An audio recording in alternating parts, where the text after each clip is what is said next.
level of fame. They both started slacking on their podcast, on their comedy, and stopped doing comedy on the show. They focused on weak projects and pushing their own brand, which seemed to be a move to try and make money and not really because it was, something creative. And so they started pushing their core audience away. And so it wasn't because of politics. It wasn't because of cancel culture. It was simply that they got way too successful. They got lazy, but also their egos were so out of control that they actually thought that they could do the Netflix roast, the Tom Brady roast, by just winging it and not preparing or going to the rehearsals, which is absolutely insane.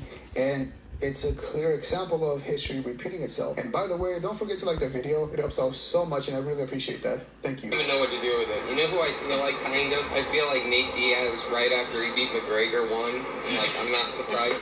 Like, I've been underneath everybody's nose. All my peers know about me, but it's, they know what's going on. But after that, I mean, you were a superstar coming out.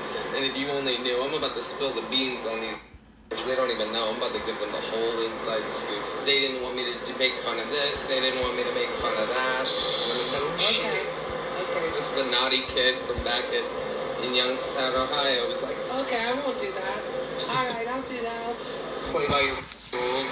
And then you just get up there and you fuck the world.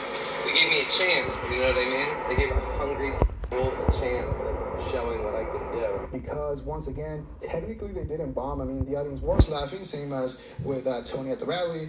But on paper, since they are the biggest comedians, expectations were really high. But also on top of that, they also agreed to do a different style of comedy at the roast, essentially doing a presentation or a multimedia comedy show. And when it comes to Tony, pretty much it's very similar to his decision to do comedy at a rally, even though everyone, including Joe Rogan, told him not to. Why did you do that? I tell all comedians, don't ever do comedy at something that's not a comedy event.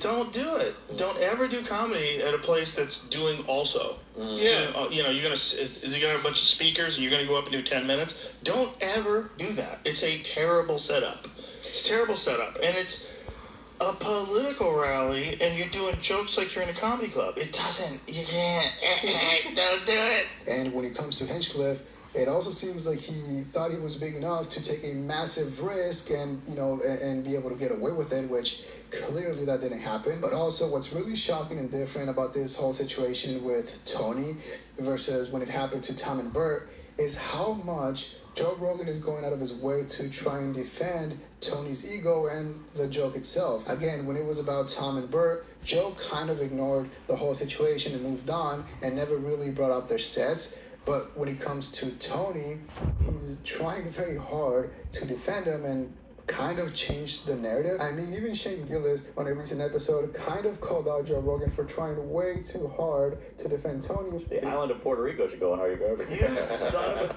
That's the last. We gotta remove that from the internet. No, I love Puerto Rico.